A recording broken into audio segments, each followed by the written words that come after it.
The Supreme Court has dealt a blow to Virginia Governor Abigail Spanberger and her party's redistricting effort.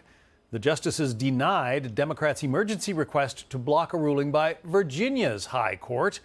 It found that the effort to push through a new congressional map is unconstitutional, despite the fact that voters supported the measure.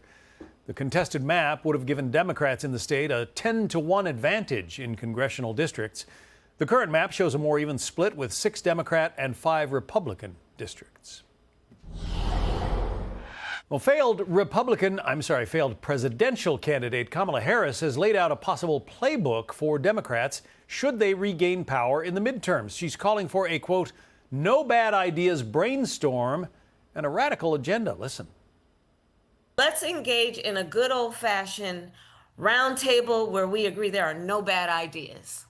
And let's invite, then, approaches and ideas that are about, for example, Supreme Court reform, including the notion of expanding the court. Let's invite a discussion about how do we, and if so, how, do we push for statehood for Puerto Rico and D.C.? How are we thinking about the Electoral College? But, frankly, we've got to neutralize this red state cheating. Let's bring in Liz Peek, Fox News contributor. So, red state cheating, says the former vice president. What do you make of her ideas, Liz? Well, it turns out there are some bad ideas, John. And all of those are indeed bad ideas. Look, packing the Supreme Court is something that the Democrats would love to do.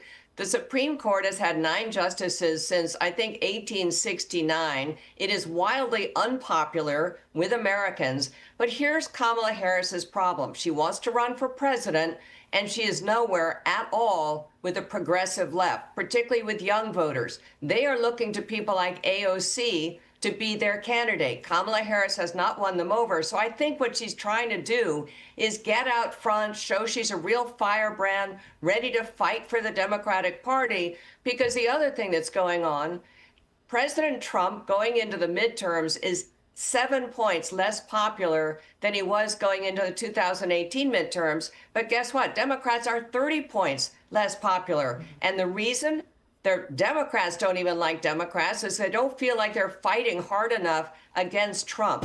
So I think Kamala's trying to sort of get out in front of that, pick up some brownie points with voters for being really aggressive. I have to say, I thought that video was kind of typical Kamala Harris. She obviously couldn't remember the 3 things she was talking about. She had to keep looking up to the right where I guess her notes were. I mean, it's a pretty astonishing thing. If this is her big statement, this kind of says a lot about, remember, the lack of preparation, the fact she doesn't work very hard at this stuff. This looked like something she could have done a lot better on. Well, and it made me wonder if she understands the purpose of the Electoral College, and that might be a good question to put to her sometime.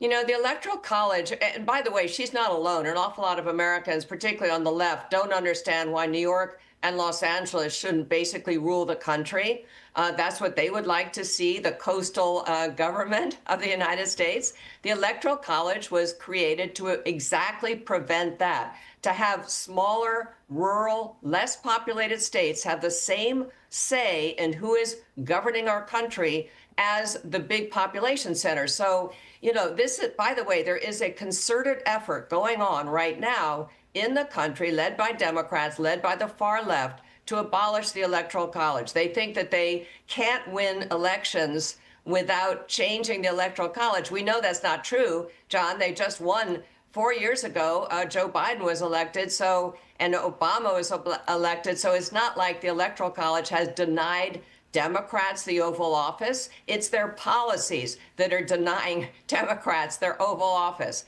And what's amazing to me is Kamala Harris and all the rest of these people, they're anti-Trump, they're anti those systems of our government that don't work in their favor right now, but that's it. They have absolutely nothing else to run on. We're supposed to be a country of representative government, but California, for instance, the state where she hails from, has approximately 25% Republican voters, but 13% Republican members of Congress on Capitol Hill, and obviously no Republican senators. So, the idea that Republicans are somehow running roughshod over, the representational system in Washington, well, it puts the lie to that. Massachusetts has a very similar situation. There are no Republican representatives or senators from Massachusetts, but that state has Republicans in its population. Well, John, the entire New England state group has, I think, 40% registered Republicans.